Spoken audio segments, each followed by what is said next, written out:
Morocco, a land of Arabs. But not everyone is. Who are these people who live in Morocco but are not Arabs? Where do they come from? And what is that weird flag you see everywhere? Let's begin.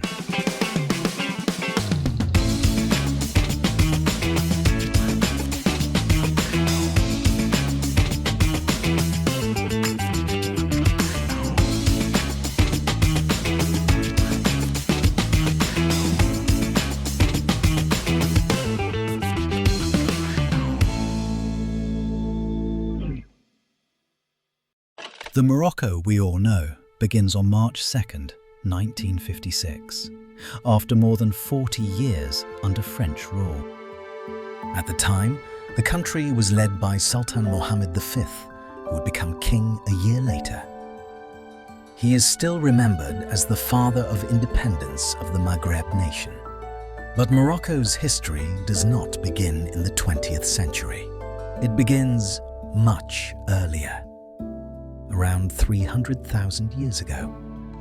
This period also marks the origins of modern humans. In fact, the oldest Homo sapiens site ever discovered is located in Morocco. This means that the indigenous people of North Africa have lived on this land for an incredibly long time. Let's fast forward a bit. More than 10,000 years before the birth of Christ, this is when the free people of the desert emerge. The Amazigh.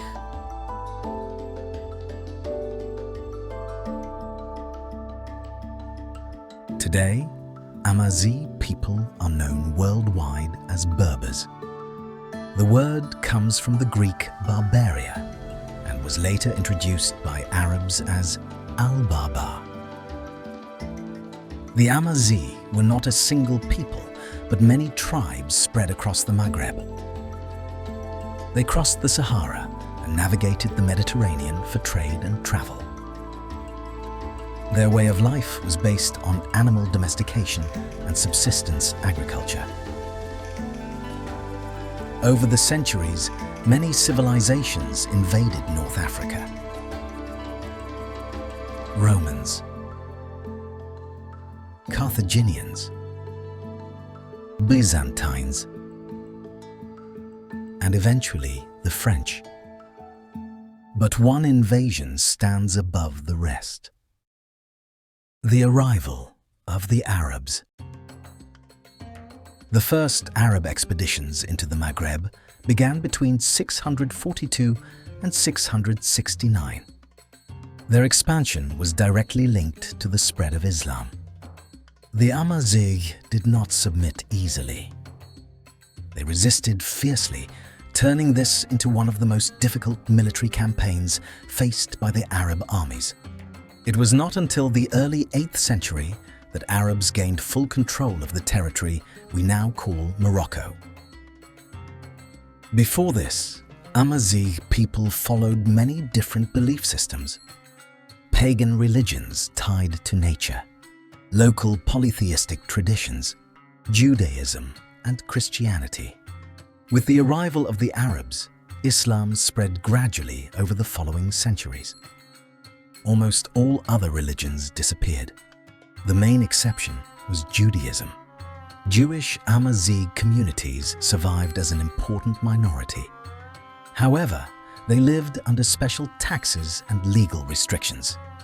At first, the Amazigh were treated as second-class Muslims by the Arab elite. But this situation would not last.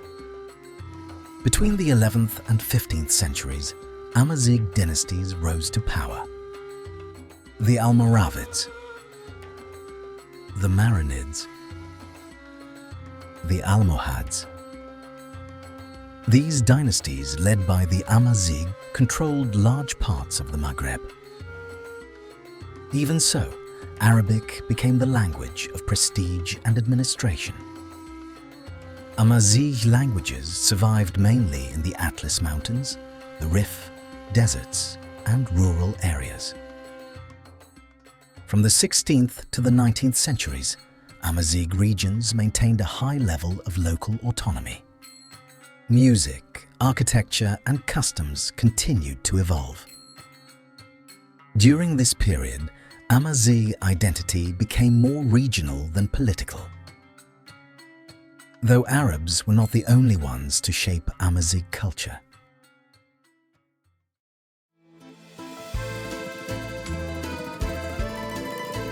29th of March, 1907. French forces occupied the city of Oujda. This marked the beginning of the French conquest of Morocco. In 1912, after repeated French attacks, the Treaty of Fez was signed. Morocco officially became a French protectorate.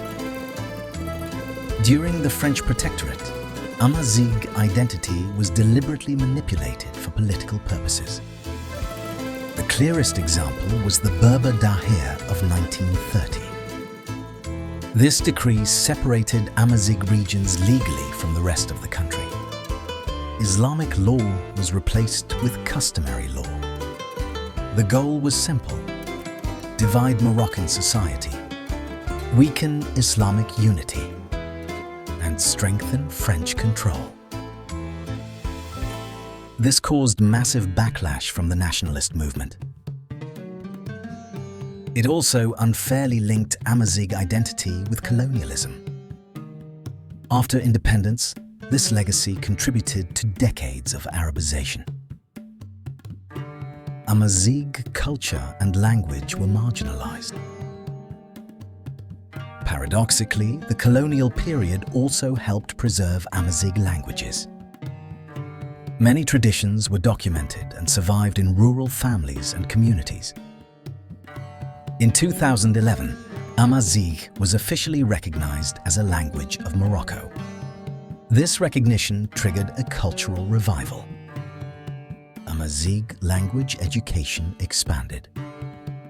Contemporary music, literature, and symbolism flourished. Today, many Amazigh people live with a dual identity. Amazigh traditions include a strong sense of community, deep respect for elders, agricultural festivals like Yenaya, the Amazigh New Year, collective music and traditional dances such as Ahwak, symbolic textiles and craftsmanship, and a very close relationship with land and territory. In 2014, Morocco stopped banning Amazigh names. This marked an important step in national recognition. Until recently, Morocco was seen as divided.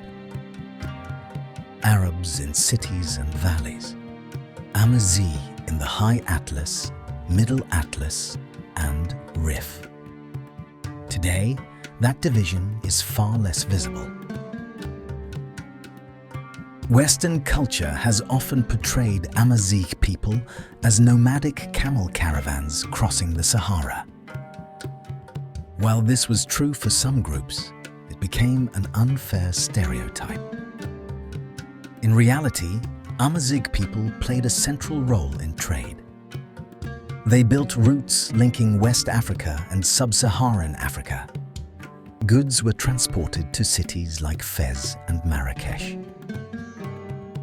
Most Amazigh, however, were farmers living in mountains and valleys.